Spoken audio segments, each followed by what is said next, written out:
So ఇక్కడ ప్రభుత్వాలు నష్టపోవడానికి, సంక్షోభంలోకి వెళ్ళడానికి ఒకటి ఉద్యోగుల శాలరీస్, రెండు సంక్షేమ పథకాలు.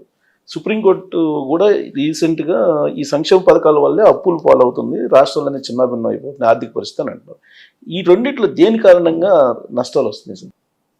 ఇప్పుడు మనకి ఇష్టం ఉన్న లేకపోయిన ఉద్యోగుల జీతాలు, పెన్షన్లు, వడ్డీలు అనివార్యమైనటువంటివి. అక్కడ మీకు ఇంకా వేరే చాయిస్ లేదు. ఆంధ్రప్రదేశ్లో జీతాలు, పెన్షన్లు, వడ్డీలు లెక్కేస్తే, నిజంగా అప్పులన్నీ లెక్కేస్తే బకాయిలతో సహా మొత్తం రాష్ట్ర ప్రభుత్వానికి వచ్చే ఆదాయం, అంటే సొంతంగా రాష్ట్ర ప్రభుత్వం పన్ను రూపంలో సేకరించేది, ఢిల్లీ నుంచి రాజ్యాంగబద్ధంగా బదిలీ అయ్యే డబ్బులు కలిపితే కూడా 94%, 90% పైగా ఈ మూడు పద్ధతులకు వెళ్ళిపోతుంది: జీతాలు, పెన్షన్లు, వడ్డీలు. తెలంగాణలో 50%, హైదరాబాద్ నగరం ఉంది కాబట్టి ఒక తరగని కానీ ఆర్థిక క్రమశిక్షణ లేకపోయినా కూడా ఇక్కడ అంత బాధాకర పరిస్థితి లేదు. ఇది ఈ కమిటెడ్ ఎక్స్పెండిచర్ అన్నది. కానీ మిగతా దుబారా ఖర్చుల చేత జీతాలు అవ్వడం కటకట్లాడుతున్నారు ప్రతి నెలా కూడా. ముఖ్యమంత్రి గారు బహిరంగ చెప్తున్నారు. ఈ పరిస్థితుల్లో జీతాలు మీరు తగ్గించలేరు. నిజమే, ప్రభుత్వాల్లో జీతాలు మార్కెట్లో కంటే ముఖ్యంగా కింది స్థాయిలో 3-4 రెట్లు ఎక్కువ ఉన్నాయి. అదే ఉద్యోగానికి, అదే పనికి ఒక డ్రైవర్ కావచ్చు, ఒక టీచర్ కావచ్చు, గుమస్తా కావచ్చు, మరొకరు కావచ్చు, మార్కెట్లో మీకు 20,000 ఇస్తుంటే, 25,000 ఇస్తుంటే గవర్నమెంట్లో 70,000, 80,000, 90,000 ఇస్తున్నారు. పని చేసినా చెప్పినా మనకి అది వేరే విషయం, పక్కన పెడతాం. కానీ ఇవాళ దాన్ని ప్రస్తుతం ఏం చేయలేం. కాబట్టి ఉద్యోగుల జీతాల విషయంలో మనం చేయగలిగింది ఏంటంటే, మనకు అందరూ ఇంకోటి ఏంటి, దేశంలో ఎక్కడైనా కూడా జాతీయ స్థాయిలో యూనియన్ ప్రభుత్వ ఉద్యోగుల జీతాలు కొంచెం ఎక్కువ ఉంటాయి, రాష్ట్రాలు కొంచెం తక్కువ ఉంటాయి. వాళ్ళకి ఆదాయ వనరులు ఎక్కువ. తెలంగాణ, ఆంధ్రప్రదేశ్లో యూనియన్ ప్రభుత్వ జీతాల కంటే మన రాష్ట్ర ప్రభుత్వాల జీతాలు 30-40% ఎక్కువ ఉన్నాయి. కొన్ని ఉద్యోగాలు ఎలక్ట్రిసిటీ బోర్డులో చీఫ్ ఇంజనీర్గా ఉంటే చాలామందికి ఈ సంగతి తెలియకపోవచ్చు, 7 లక్షల రూపాయలు నెల జీతం, 7 lakhs అన్నీ కలిపితే. క్యాబినెట్ సెక్రటరీ కంటే ఎక్కువ జీతం. కింది స్థాయిలో ఎలక్ట్రిసిటీ బోర్డులో ఉద్యోగిగా ఉంటే వాళ్ళ మీద కోపంతో చెప్పట్లేదు, కొన్ని వాస్తవాలు తెలియదు నాకు, 1,50,000 జీతం అతి కింది స్థాయిలో ఉన్న ఉద్యోగులు. ఇక గవర్నమెంట్లో శాఖల్లో ఇందాక చెప్పాను, మార్కెట్లో 20,000, 30,000, దానికి 80,000, 90,000 రూపాయలు. పెన్షన్లు ఈ పే రివిజన్ కమిషన్ అన్న పేరుతో 10,000తో రిటైర్ అయిన వాళ్ళకి 70,000 పెన్షన్లు వస్తున్న వాళ్ళు ఉన్నారు. కాబట్టి ఇప్పుడు చేయాల్సింది ఏంటంటే, మీరు మన దేశంలో ఉన్న పరిస్థితుల్లో, మన రాజ్యాంగబద్ధ ఏర్పాట్లో అది ఉద్యోగులు తప్పు కాదు కదా, మీ తప్పు. మీరు వాళ్ళ ప్రాపకం పొందాలని, వాళ్ళ ఓటు పొందాలని, వాళ్ళని ఎలాగో మెప్పించాలని మీరు చేశారు. చేశాక వెనక్కి వెళ్ళే హక్కు మీకు లేదు. కాబట్టి ఇక ముందు కనీసం పెంచేది పే రివిజన్ కమిషన్లు పెడుతున్నారు. ఒక రూల్ పెట్టుకోవాలి, క్రమక్రమంగా జాతీయ స్థాయికి సమానమయ్యేదాకా అదనంగా ఎక్కువ పెంచమని చెప్పాను. కొద్దిగా పెంచండి. మరి పూర్వం పెంచినట్టు ఒకసారి రాష్ట్ర ప్రభుత్వం జరిగినప్పుడే ఒక్కసారి 43% అంతా పెంచారు, ఒక్క దెబ్బ. ఫిట్మెంట్ ఏదో జనాలలాగా వాళ్ళ సొంత ఎస్టేట్ లాగా, ప్రైవేట్ ఎస్టేట్ లాగా చేశారు. ప్రజల పన్నుల డబ్బులు ప్రజలకు సేవలను కాదు. ఇక్కడ కేసీఆర్ ఏమో తెలంగాణ ఉద్యమంలో సహకరించారని చెప్పి అదేదో ఒక రివార్డ్ లాగా ఆయన చేసి పారేశాడు. వీళ్ళు చేశారు కదా అని ఆయన చేసి పారేశాడు అక్కడ, డబ్బులు లేకున్నా కూడా. దీనిలో మన గురించి, పన్నులు కట్టే వాళ్ళని గురించి, సేవలు అందాల్సిన ప్రజల గురించి ఎక్కడ ఆలోచన లేదు అసలు. అది ప్రజలు అర్థం చేసుకోవాలి. ప్రజల నుంచి ఒత్తిడి రాలా. ప్రజలు అనుకుంటున్నారు మన సంబంధం అనుకుంటున్నారు. కాదు, మీకు సంబంధం ఉంది, మీ డబ్బే ఇది. ఎప్పుడైతే అంత పోయిందో మీకు కష్టం అవుతుంది. కానీ మనం చేయగలిగింది ప్రస్తుతానికి ఇది ఒక్కటే.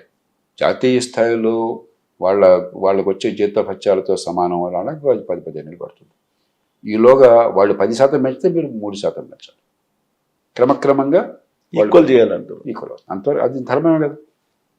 జాతీయ స్థాయి ప్రభుత్వం కంటే ఎక్కువ జీతాలు కోరడం న్యాయం కాదు కదా. అది ధర్మమే సార్. కానీ ఇప్పుడు ఉద్యోగ సంఘ నాయకులు మళ్ళీ పిఆర్సీ కోసం మాకు ఐఆర్ కావాలి, పిఆర్సీ కావాలి, మళ్ళీ డిమాండ్లు మొదలు పెట్టారు. ఇచ్చేవాడు ఉంటే అడిగేవాడు అడుగుతాడండి. పిల్లి కళ్ళు మూసుకుంటే ఎలుకొచ్చి పాలు తాగి ఎక్కిరించి మరిపోతుంది. ఆ పిల్లి ఎవరు? ప్రజల తరపున ప్రభుత్వాలు. ప్రభుత్వాలు బలహీనంగా పేలవంగా ఉంటే, ప్రజలు కళ్ళు మూసుకుంటే వాళ్ళని అడుగుతాం. వాళ్ళు అంటారే ఉంది, మీరు కోరరా, నేను కోరనా, నాకు ఎవరైనా ఫ్రీగా ఇస్తా అంటే నేను వద్దంటానా? మానవ సహజం అది. వాళ్ళని తిట్టం ఎందుకు? మన తరపున ప్రతినిధులుగా ఉండాల్సిన వాళ్ళు మన తరపున పని చేయకుండా ఉద్యోగుల తరపున పనిచేస్తున్నారు. మన కోసం పనిచేయట్లా, ఉద్యోగుల్ని మన కోసం పనిచేయించట్లా. వాళ్ళ కోసం మన దగ్గర పన్నులు గోల్డ్ ఒడగొట్టి వసూలు చేయించి వాళ్ళకి ఇస్తున్నారు. అవినీతిని ఆపట్లేదు, పన్ను జరగటం లేదు, మౌలిక సదుపాయాలు లేవు. మరి తప్పెవరిది? ఓటేసింది ఎవరు? మనం కదా. మనది గొంతు ఇప్పట్లేదు. మన గొంతు వినిపిస్తే పన్ను కట్టేవాళ్ళు గొంతు, ఓటేసేవాళ్ళ గొంతు ఇలా ప్రవర్తిస్తారా వాళ్ళు? ఎవరు నిందించద్దు, మనం కడు జరుగుతాం. ఇక్కడ ఉద్యోగ సంఘ నాయకులు కానీ ఉద్యోగులు కానీ చెప్పేది ఏంటంటే ఈ సంక్షేమ పథకాల వల్లే నష్టాలు వస్తాయి, ఆ యాపేసేయండి మాకు ఇవ్వండి అంటారు. అలమాలిన సంక్షేమం ఆర్థిక అభివృద్ధిని కట్టుబెట్టడం పొరపాటు, నన్ను ఎవరు కాదంట్లా. కానీ సంక్షేమాల కంటే ఉద్యోగుల జీతాలు ఎక్కువ ఉన్నాయి ప్రస్తుతం. ఉద్యోగులు ఆ రకమైన స్టాండ్ తీసుకుంటే ఇది ప్రజలకి ఉద్యోగులకు మధ్య ప్రత్యక్ష పోరాటం అవుతుంది. నేను దాన్ని క్షమించాను. సంక్షేమం ఎక్కువైపోయింది. ఈ సంక్షేమం బదులు ప్రజల ఆర్థిక వ్యవస్థను పెంచాలి, సంపాదించే శక్తిని పెంచాలి. రోజు పోరాడుతున్నాను. సంక్షేమానికి అభివృద్ధికి సమతూకం ఉండాలి. థైలాలతో ప్రజలను మభ్యపెట్టడం కాదు, వాళ్ళ జీవితాలు బాగుపడాలా. ఏ రోజుగారు తింటే వాళ్ళు తింటాం, బట్టి పడగడిపి అవుతుంది. మీ ఓట్ల కోసం చేస్తున్నారు. అదే ప్రజలకి సంపాదన శక్తి పెరిగేట్టుగా మంచి విద్య, మంచి ఆరోగ్యము, మౌలిక సదుపాయాలు, ఆర్థిక వ్యవస్థ పెంచడము, పెట్టుబడులు పెంచడము, ప్రైవేట్ రంగంలో ఉపాధి కల్పన, ఆదాయాలు పెరిగి ఏర్పాటు చేయడం ఇది అవసరం. దానిలో అనుమానం లేదు. కానీ వీళ్ళ సంక్షేమం వల్ల మా జీతాలు ఇవ్వట్లేదు, వీళ్ళ సంక్షేమం వల్ల ఖజానా ఉంది, మా వరకు ఓకే అని చెప్పి అన్నది వాస్తవం కాదు.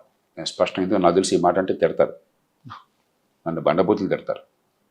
కానీ ప్రజల పక్షాన్ని నిలబడదామా, సామాన్యుల కోసం నిలబడదామా, రెక్కడితే కానీ డొక్కడిన వాళ్ళు కష్టించి చెమటోడ్చి కాస్తుకొచ్చి సంపాదించి పన్నులు కట్టే వాళ్ళ కోసం నిలబడదామా?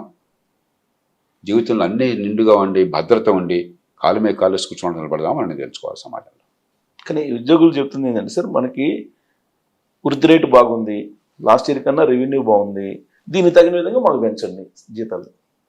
నేను చెప్పాను కదా, మొత్తం ఆదాయం, రాష్ట్రం పన్నుల ఆదాయము, జాతీయ స్థాయి నుంచి వచ్చేటువంటి మొత్తం ఆదాయము మొత్తం కలిపితే 94% జీతాలు, పెన్షన్లు, వడ్డీలకు పోతుంది. నేను ₹1 సంక్షేమం లేదు. ఇది ప్రజలకు అర్థం కావాలి. ఉద్యోగులు సంతే వాళ్ళ ఘోష వాళ్ళు చెప్పుకుంటే వాళ్ళకి హక్కు ఉన్నది. కాబట్టి ఉద్యోగులు కాదు తప్పు. ఇక్కడ మన తరఫున వకాలతో పుచ్చుకోవాల్సిన ప్రభుత్వాల తప్పు, చట్టసభల తప్పు, ఎన్నికైన వాళ్ళ తప్పు.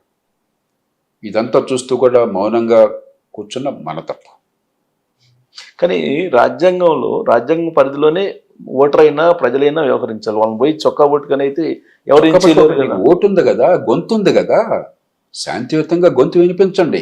మా బతుకులు ఇట్లా ఉంటాయేంటి, ఇదే పని కోసం కూడా 5 రెట్లు జీతాలు ఏమిటి, మాకు పని జరగకపోవటం ఏంటి, అడుగడుగున లంచాలు ఏమిటి, మేము పన్నులు కట్టేది ఉద్యోగుల జీతాల కోసమా, మాకు సేవల కోసమా? ఈ ప్రశ్న రావద్దా? దానిలో రాజ్యాంగ విరుద్ధం ఏం లేదు. ఇది శాంతియుతంగా, ఇది ప్రజాస్వామ్యం. అది అప్పుడు ఆరోగ్య ప్రజాస్వామ్యం అవుతుంది. లేకపోతే గులాముల పరిపాలన, గులాముల రాజ్యం అవుతుంది. సరే, ఇవాళ ప్రభుత్వంలో మీరు అబ్జర్వ్ చేస్తుంటారు, ఇంత జీతాలు తీసుకుంటూ కూడా రెవెన్యూ సమస్యల్ని 2 ఏళ్ల నుంచి పరిష్కరించలేకపోతున్నారు ఆంధ్రప్రదేశ్లో. ఇక నేను చెప్పక్కర్లేదు. ఇప్పుడు ప్రభుత్వాల అసమర్థత, అవినీతి అందరినీ ఒకే ఘటన కట్టద్దు.